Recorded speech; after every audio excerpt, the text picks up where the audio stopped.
I presume Judith Collins will be down shortly because after that speech she knows it's within her grasp, the National Party leadership, after that speech from Stephen Joyce, because, Mr Speaker, he tried to tell us that John Key, through this episode, had shown what high standards he has. His standards are so high, Mr Speaker, he still cannot say today who leaked the Kitteridge report. He set up an inquiry to find out who leaked the Kitteridge report, and as we stand here today, Nick Smith, who leaked the Kitteridge report? Who leaked the I'm not in the government, Dr Smith. John Key's the Prime Minister. He set the inquiry up. He's the person who should be able to tell New Zealanders who leaked the Kitteridge report. And the obvious conclusion that New Zealanders can draw, Mr Speaker, is that John Key doesn't really want to know. John Key does not want to know, because if he finds out, and if New Zealanders find out the truth, which they deserve to know here, that puts the stability of his government at risk. Political expediency is what is at play here, because John Banks and Peter Dunne are the reason that the National Party can pass legislation like the Sky City deal, like the sale of state assets. It's those two votes. And John Key has a record of willful blindness to the actions of his support parties and ministers. He is the person who wouldn't even read the police report on John Banks so that he didn't have to know that John Banks had lied to him.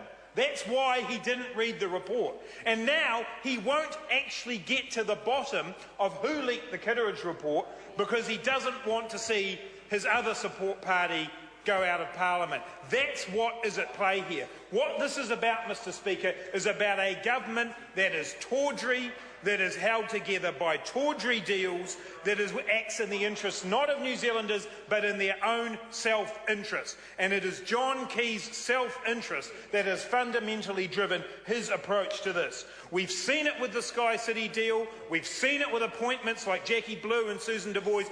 Process means nothing to this government. Process means nothing to this government.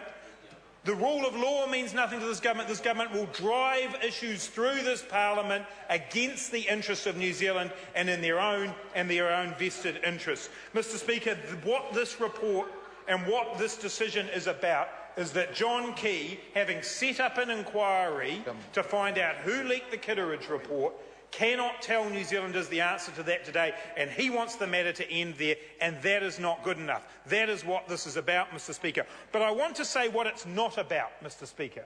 And what it's not about is the National Party adopting their usual divert, diminish tactics. And that's what's going on here. Phil Goff was the recipient of a leak.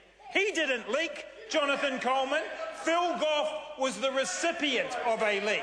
Peter Dunne leaked the document. That's the difference. It's a very, very clear difference. And if Mr Dunne had wanted, as he said at his press conference, he still denies that he leaked the report. So Jonathan Coleman can't tell me who leaked the report. Peter Dunne still denies it. If Peter Dunne wanted to give to David Henry his end of the emails to show that he didn't leak the report, he could have done that. He could have done that in confidence. He didn't. And John Key, having set this inquiry up, owes it to New Zealanders to get to the truth. But once again, Mr Speaker, John Key is letting New Zealanders down. He came into office telling New Zealanders there would be higher standards, telling New Zealanders he would hold his government to higher standards, and the opposite has happened, Mr Speaker. What we have seen from this government is scandal after scandal, deal after deal, where this government does not have high standards. It has some of the lowest standards it would be possible to see. I'll tell you also what this is not about. Bill English stood up and said, this government, this Prime Minister, takes national security seriously. No, he doesn't, Mr Speaker, because the way the GCSB and national security issues have been run under this government is appalling. John Key is the person who, having been told that there was illegal spying going on, sat on that information for months. John Key's the person who's covered up and misled around the Kim.com case. And now John Key is the person who can't be bothered getting to the truth of a national security issue, to the leak of a highly sensitive document, because in all of these cases it would expose his self-interest, it would ensure that the interests of New Zealanders went ahead of John Key's interests. And that's what we know about this Prime Minister, that the interests of New Zealanders are gone. The great promises of when he came into office are gone.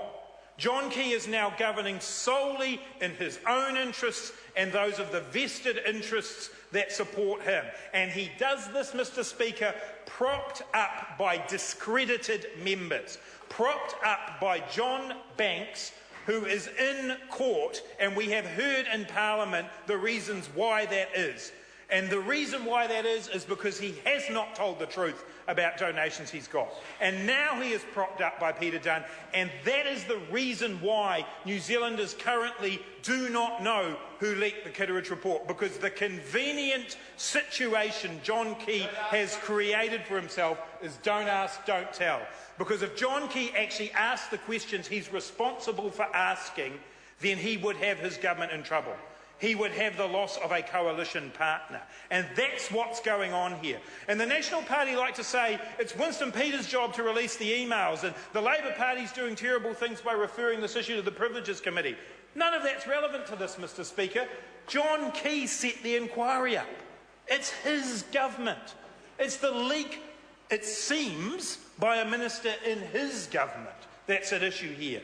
He's the one who's responsible. So the National Party's divert and diminish strategy, the report was going to be released anyway, and look, it's Winston Peters' fault, that is typical of the way this government operates. Dodgily, and they follow that up with a divert and diminish and then demean strategy with the personal attacks coming out from John Key. Well, that's not good enough, Mr. Speaker. That's not good enough for New Zealanders who expect more of their government. This government is so out of touch with New Zealanders and so mired in scandals and deals, Mr. Speaker, that they are unable to govern in the interests of New Zealanders. They are left governing in their own vested interests. And that, Mr. Speaker, is a huge letdown to those New Zealanders who put their trust and confidence in this national government, because what they are left with is a tawdry government propped up by support party leaders who are discredited and disgraced. And that is what New Zealanders are left with. Mr. Speaker, this government and the way that it goes about its business has now become the subject of ridicule. We are here again in the House in an urgent debate having to deal with a scandal from this government, an uncompleted report because the Prime Minister doesn't want to know the real answers. So for all of the diversion, for all of the diminishing that will go on over the coming days from this government, the truth is they're the ones who have to answer. John Key has to answer that critical question: who leaked the report? He set the inquiry up. He's the person who said it was serious enough to undertake this inquiry. But when he gets to the point that it looks like it's his support party that's in the gun, then he pulls up and he says nothing to see here anymore. That is not acceptable, Mr. Speaker. New Zealanders deserve the truth from this government. They deserve to have this inquiry completed. And the only conclusion that New Zealanders are left to draw is that once again, John Key has put his own interests and the vested interests who support him ahead of New Zealanders' interests, their right to the truth, their right to a transparent government. That is the legacy of the John Key-led government. Ride roughshod over process, mislead, obfuscate, divert, diminish and hope that it'll all go away. Well, Mr. Speaker, it won't go away because New Zealanders need to know the truth, and John Key will be held to account for this tawdry government that he leads.